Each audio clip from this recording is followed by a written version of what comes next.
šampionski ples Đokovića u Melbourneu 2011. godine je završen sa samo jednim izgubljenim setom na putu do druge Grand Slam titule.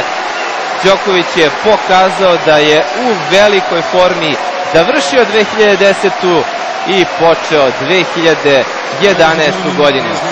Ni emocije nisu takve kao pre 3 godine. Jednostavno, on je ovim dokazao da nije čovek za jedan bljesak, za jednu Grand Slam titulu.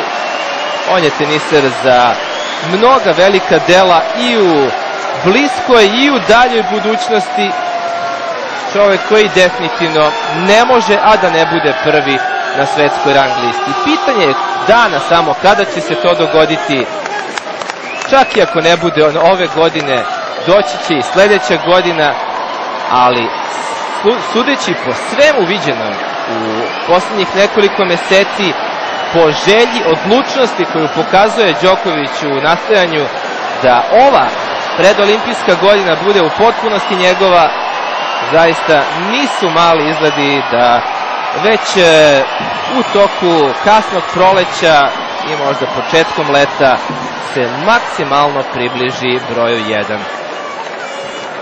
Pobediti Federera i Marija, prošlogodišnje finaliste ovog turnira, najpre Švajcarca koji je apsolutna legenda ovog sporta, 16-struki Grand Slam šampion, koga je upravo samo Đoković sprečavao da dođe do Grand Slam finala u periodu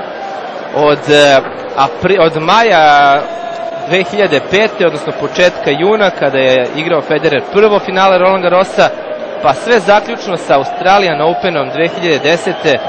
Samo jedno finale je propustio